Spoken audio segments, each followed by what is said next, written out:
Good evening, everybody. I know you had a very long day, right from the morning. Right? So I will not take too much of time. Maximum 10-15 minutes is what. See, the point I would want to discuss is this is the right time. We were talking from July, June, May, that this is the right time for you to evaluate what is the right technology. That first is that you should be confident enough that this is the right technology that is going to give you the compliance for GST. And number two is that what is the technology that you would want to recommend to your client, because finally the burden of the client filing is going to come on you, right? So we were telling that May, June, July, and fortunately, luckily, like the glitches that the GSTN is having, we still have time to decide what is the right technology that needs to be used, because we have actually not tested the water, right? So a lot of things are happening on the error, trial and error basis and all those things. So important point that I would want to mention is that what is that you as a chartered accountant, as a guide to your client, what is the technology that you should be assessing or evaluating to ensure that the complexity of compliance is getting imbibed into that software such that you have confidence. GST, we had a lot of acronyms at the time, and then on 30th of June midnight when our Prime Minister rang the bell for implementing GST. Well, he said GST is great and simple taxation system. Good and simple taxation system. No. Good and simple. Right? And in fact, when we used to conduct a lot of sessions, we used to say GST means that, the acronym for GST is that if you are not on top of GST, God save taxpayers. And we also, just modified slightly and said, if as a chartered accountant, if you people are not on top of it, then God save tax practitioners.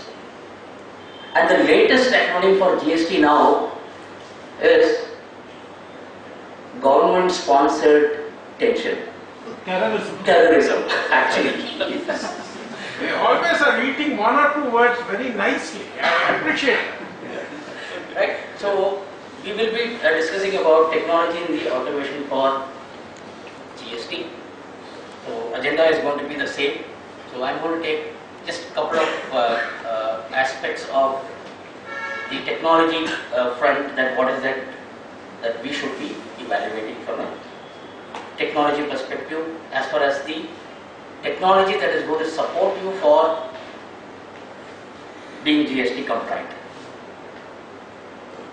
So first, let us just try to understand, it is not a new thing, but I am just trying to bring this perspective so that we use this from a evaluation perspective. So if you take the taxation fundamental, if you see worldwide, I am talking about the indirect taxation. Worldwide, if you see, the entire taxation fundamental is on three major pillars, or the three foundation you can say. One is basically, if you see, is entity based. So we are aware of that. Right? So entity based, if it is registered, unregistered, person outside the country, and all those kind of things. So one is entity based. Two, if you see, is basically geography based. If it is within the state, there is a different type of taxation. If it is outside the state, different type of taxation. Outside the country, different types of taxation. And if you take the entity, the charge to tax, if you see, is going to be two. One is going to be, what will be the charge to tax? Either it is going to be forward charge, or it is going to be reverse charge. So yesterday, I think, some relief for small businesses that, they said that until 31st March 2018, let's not, for small dealers, let us not bring the reverse RCM part. So these are, one is the forward and the other one is the reverse charge mechanism. See, broadly, this is the pillar or the foundation on which any indirect taxation system in the world is going to be laid out. Right? Now, this is very important, that any technology should need to understand this and imbibe into the software. So, overview of complexity, I think Prakash had mentioned about what are the issues. I am not going to touch on that. And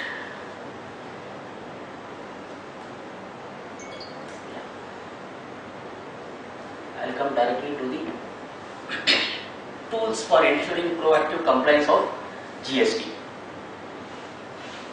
See, one is definitely technology is going to play a very, very critical and key role as far as the compliance is concerned. So why is it so? We are all aware that GST is transaction based and it is technology. And we have experienced that it is going to be technology driven compliance. And I am sure that we would have experienced in the last 2-3 months the kind of complexity that we have when we get into 3B also. Tran 1 on the portal, GSTN portal.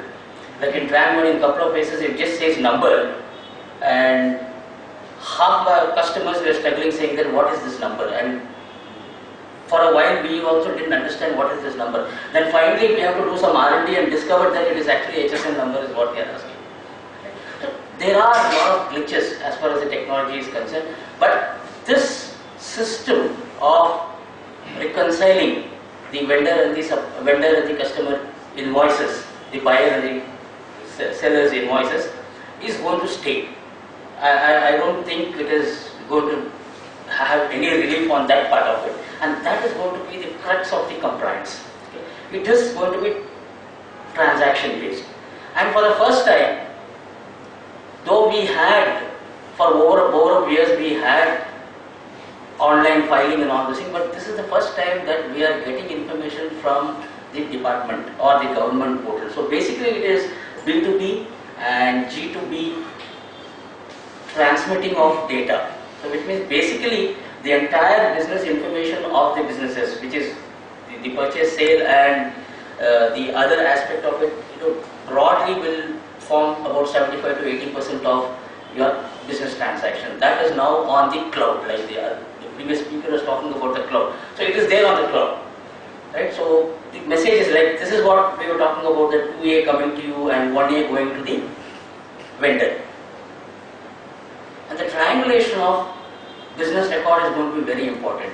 Now, it is very, very critical that the records that you have in your books of account through a software needs to be triangulated with the record or the information that is going to be available on GSTN for you, or the information that you are going to now upload on GST by way of GSTR 1 or GSTR 2, right? At any point of time, because now you have time. Earlier, the sales return and all those things, many states had different timelines and all those things. Now we are very clear it is going to be universal. That means you have time till next year's September return when you are filing. So I mean, like, you have to have this reconciled books of account along with your data. Only then it is going to be easier for managing the compliance.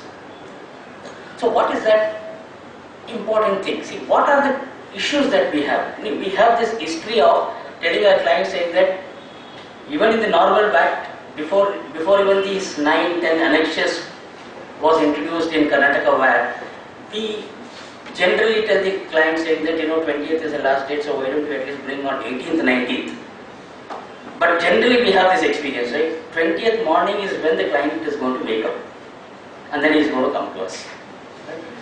Now, under GST, will it be the scenario? Will it continue the same way that we have been doing? It is going to be really tough, and probably we would have realized that how critical the compliance is going to be, and the kind of interactions and the kind of clarifications that is needed from your client is going to increase multifold.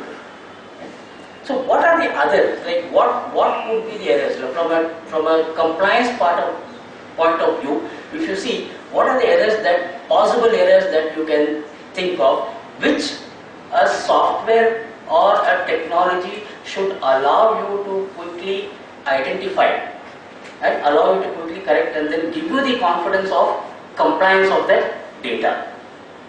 So broadly, if you see, I am just bringing some points here just for you to get a feeling that okay, these are some of the critical areas where if these information are not being provided properly, you will have difficulty in filing your GSTR returns. Like for example, UOM. The clients will have different unit of measurement, but UQC needs to be mapped when you are filing the return. Right. So it means basically now another important factor that we need to remember is that now the books of account should be an integrated books of account, which is going to save lot of time for you professionals. Because if you have Excel based account or accounting only, inventory in some place and then compliance in another third party software, it is going to take a lot of time. And reconciling, because since GST is new for us, the whole country is learning how to implement and how to manage and how to operate GST, right? So it becomes very, very critical for us to now make sure that we have data which are integrated data, which any kind of information can be pulled from that single database. So one aspect is the OM not matching. The other aspect would be the country state or the dealer type not being specified, tax rate or tax type not being specified, the nature of transaction, taxable value or the rate of tax modified in the voucher. These possibilities could be there because we have experienced all these things.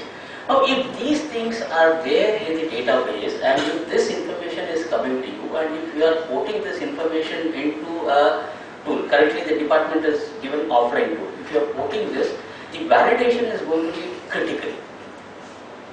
Because any of this thing will not allow you to quickly, complete the compliance activity for yourself, for your firm, or for your client's firms. Couple of more incorrect tax type selected in the tax ledger, where you are supposed to charge CGST, SGST, IGST is charged. This is an exception. How do we now quickly find what is this exception, how these exceptions have come, and how quickly can we modify or rectify these exceptions? Mismatch due to tax amount and various other things. So these are some of the areas where you will have hurdle in completing the compliance aspect. Okay. So what are the compliance tools that are there? One, if you see, you have a GST and online portal where you can log in and that's a nightmare. You can log in and then see the kind of boxes, the kind of information that you need to fill up. Just 4 invoices you take and fill it up, it is going to take 1 hour. Right? That's the the UI the GSTN portal has. Now GSTN also has provided offline tool. Right? They have provided Excel template. They have provided offline tool where it gives you the same kind of an experience that what you log in onto a portal and then fill up the form. So the same kind of experience you get on a offline tool. Then you have independent GST filing software. There are numerous amount of independent GST filing software are there, which integrates with where you can pull the data from any of the accounting system. Then the most important is that whatever is the technology, in the long run, this is what is going to help, that any software that you are using or any software that you want to recommend to your client, please make sure that particular software has this capability and capacity of integrated accounting and compliance system. When I say integrated accounting, it includes inventory also, because today inventory is going to play a very important role because it has to be HSN wise. I mean, though it says that up to certain level you don't have to specify HSN code and 2-digit, 4-digit, but then what happens when you go to a client customer, when you are supplying to a customer who is beyond that 5 crore turnover, who needs to report in 4-digit, in any case the person is going to ask what is the HSN code. So literally every businesses need to know what is the HSN code for that particular product. It is better they report it. Right? So this can't be dynamic. I mean, you can't keep doing it on and off. So this the technology that you are using should allow you to capture these critical information one time, such that every time when you are compliant, these informations are pulled from the system. So how automation can mitigate risk and error of GST compliance? So any technology. Now this is where is going to be the heart of my presentation. So the technology for GST is, first is that the 4 tests that you need to apply is, 1, whatever is the technology that you have been using, going to use, recommending to your client, recommended already, please, if you have already recommended or if you are already using, please check. Even if it is Tally, please check. Right? These are the 4 things that you need to see. One is that, does the technology has seamless prevention capability? That means when you are keying in, can the technology prevent you from making the mistake? Number one. Number two, if you have made a mistake, will the technology allow you to quickly detect, seamlessly detect the error that has been committed? Number three, okay, it is somehow it could not prevent, it is detected. Now once it detects, the question is that how you will correct. I mean, we would have experienced this latest Android and Apple. I mean, like, it is a nightmare for us to understand those features. Now, if it is going to take so much of time for you to explore and do that, it is going to be again difficult. I mean, like, we are going to miss the deadline, right? So the technology should allow you to quickly correct the error. So it means what is the error? Like in the previous slide, I have mentioned about the different errors. So what are the errors? I mean, like, how quickly technology can tell you, okay, this is the error, and how quickly can you correct it? The fourth one is basically, what is the confidence of compliance you have? Does this allow you to give the confidence of compliance, the technology that you are going to use? So again, if you see, there are four aspects of the technology where you will have to again evaluate and assess and see whether the technology is able to give this for you for the compliance. One is at the configuration level. Number two, when you are recording. Number three is when you are reconciling. So basically I am saying, before you upload this information onto the portal, you should be in a position to reconcile quickly if there are any error, and then you should be confident enough saying that yes, this is the data, now it is matching to the requirement of the written form. And the four is, the technology should allow you the ease of filing of return. Now if you take the configuration, I am just giving you some examples. If you take the configuration, what are the configuration? Like for example, you will have to set up the company. So when you are setting up the company, what are the critical components or what are the critical compliant information that you need to capture? And this configuration should be a one-time affair until and unless the rates have changed or some other changes have been incorporated. So one is at the company setup level. So company setup level, probably the moment you say you are from state of Karnataka and all your vendors, if it is from different state, the system should automatically know that okay, you need to charge GST and number, then the tax rate. Right? So next is, if you see the master setup. Now with the master setup, you have party ledger, right? So in the party ledger, most important thing is going to be country or state or their GST and GST, which is what again it is going to determine your taxability. Next is stock item rate. You can specify the rate, various rates for the stock items, and then you have this tax ledger where you will have the CGST, SGST and IGST ledger.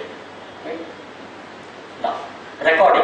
Now since you have already set up the master, all this information which is there in the master is what now it will now start validating when you are now passing the transaction. When you are passing the transaction, these information, if they are not according to the configuration that you have done, then the technology should be in a position to throw alerts and say that, hey, look, the transaction that you have passed is not as per the configuration that you have done for your company. So there should be a verification alert, which means basically the transaction should ensure that you are charging the right type of tax and the right rate of taxes charged. Reconciliation at the source, if you see, is basically, I can say that something kind of a audit dashboard is what you should be having, so that one dashboard should give you the confidence saying that okay, whether these transactions which have been passed, which needs to be compliant for GST, whether they are in compliant with the requirement. So you will basically, if you see, you need to have this dashboard information where it says that in case if there are any error, the example that I have taken is it says there are 10 incomplete or mismatch in the transaction. So now the question is, I am saying that okay, it has detected the error, but how quickly the technology should help you to correct those errors. So I am just saying, this is just an experience I am just presenting here. I am saying the moment you go and click there, the technology should be in a position to identify and say what are the types of errors that you have done, because you have configured the master, and based on the master configuration is what your data is being captured. Now data is what will be the output for your written input. If there is any error, it has to tell you what is the type of error. For example, that is where I had mentioned about when you are creating your master, the state, country, rate of tax, whether the person is a regular dealer or an unregistered dealer. These are the components which will now evaluate and then tell you whether these are right or wrong. So the return is going to be ready and just 30 seconds. And also return filing part. If you see the return filing part, today we have offline, right? So whatever technology you are using, the technology should allow you to port the data. So we have GSTR1 template. So if you have GSTR1 template, whatever is the transaction that you have captured, by click of a button, the technology should allow you to port it into the template in the prescribed tabs and with the prescribed fields that is required. Validate it and then log into the system and then upload it. Number two is tomorrow GSTN, if it goes live, then every transaction needs to be reconciled. A technology should allow you to reconcile every transaction that you are entering, be it outward supply or inward supply. So what the software should be in a position to, basically through the GSP, should be in a position to automatically transfer the data from your technology or the software that you are using to the GSTN portal. GSTR1 should go by click of a button. By click of a button, GSTR2 needs to be downloaded into your software. Reconciliation needs to be done. Exception needs to be corrected. Gets converted into GSTR2, and then by click of a button, GSTR2 needs to be uploaded from your system. Everything should happen from one software that you are using, and that's where the life is going to be easier and simpler for you, for your client, government, every other entity. Thank you very much. Thank you.